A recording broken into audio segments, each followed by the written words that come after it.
No início da década de 2010, quando a China assustou o mundo do futebol com contratações milionárias, um dos times que mais ganhou fama foi o Guangzhou Evergrande.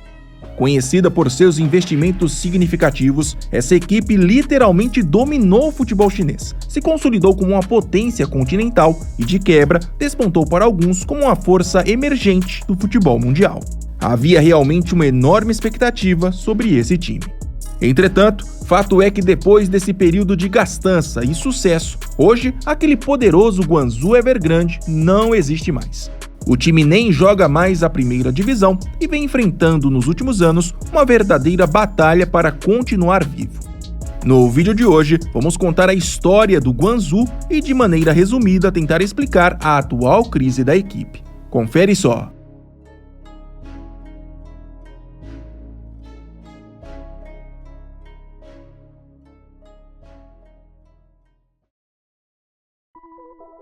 O Guangzhou tem sua história totalmente atrelada ao crescimento do futebol chinês. Mas ao longo de sua trajetória, passou por tantas mudanças que é até confuso saber a origem exata do time.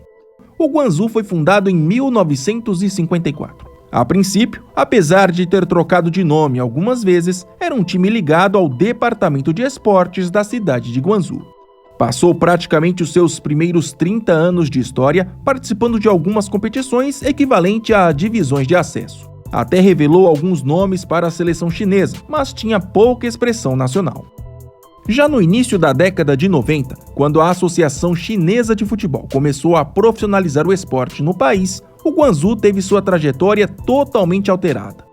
Tornou-se profissional, deixou de ser controlado pelo poder público e começou a receber investimentos de algumas empresas privadas. Isso ajudou o time a montar elencos muito fortes no país, mas também resultou em várias mudanças de identidade.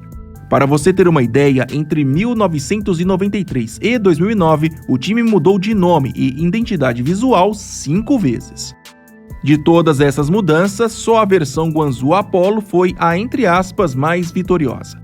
Com esse nome, o time foi 2 vezes vice-campeão da Liga Nacional, competição semiprofissional, que era, na época, uma das mais importantes da China nos anos 90.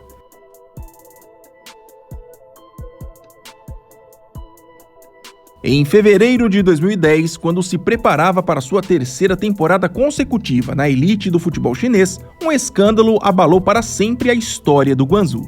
Acusado de estar envolvido em um mega escândalo de manipulação de resultados, o time foi rebaixado administrativamente para a 2ª divisão. Além disso, perdeu praticamente todos os seus patrocinadores e ainda viu quase todos os seus dirigentes serem presos por corrupção. Era um cenário, no mínimo, avassalador. Mas, para a surpresa de muitos na época, eis que, naquele ano de 2010, surgiu um dos personagens mais importantes dessa história, o grupo imobiliário Evergrande. Na época já considerado um dos maiores incorporadores imobiliários da China, o Evergrande, em busca de expandir a sua marca através do futebol, comprou o Guangzhou com a ideia de transformá-lo em um dos maiores projetos esportivos do país. E é aqui que a história do clube pega o rumo que todos nós acabamos conhecendo.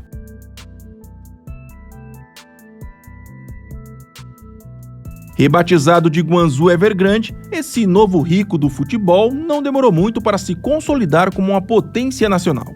Além de focar na melhoria da estrutura, a nova gestão apostou nas contratações milionárias para subir de patamar. Em 2011, por exemplo, na temporada que marcou o retorno para a primeira divisão, o time ganhou notoriedade ao tirar o meia Dario Conca do Fluminense e dar a ele o 3º maior salário do mundo na época, atrás apenas de Cristiano Ronaldo e Lionel Messi. Essa negociação chamou muito a atenção aqui no Brasil. Como a China te convenceu?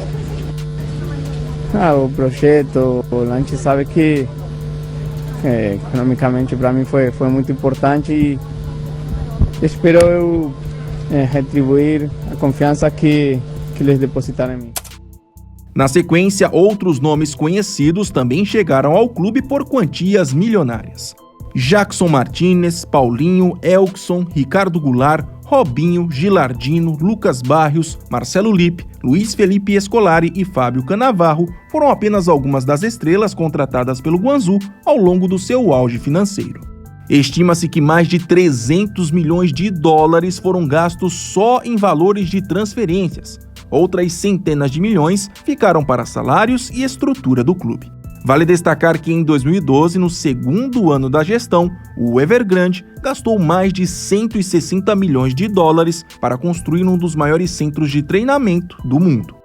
E claro que tanto dinheiro, além da visibilidade, trouxe também o mais importante, os títulos. Entre 2011 e 2020, foram 8 conquistas da Superliga Chinesa, 2 Copas da China, 4 Supercopas e 2 Liga dos Campeões da Ásia.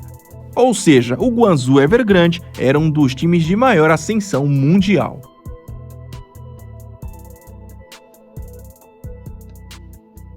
Depois de tanto sucesso e domínio no futebol local, a trajetória do Guangzhou começou a mudar drasticamente em 2021, quando o mundo ainda lidava com as severas consequências da pandemia. Na época, o clube, que já não podia mais usar o nome Evergrande, devido a uma determinação da Associação Chinesa de Futebol, que proibiu as equipes de fazerem referência aos seus investidores ou empresas, foi informado que o grupo Evergrande iria cortar boa parte de seus investimentos.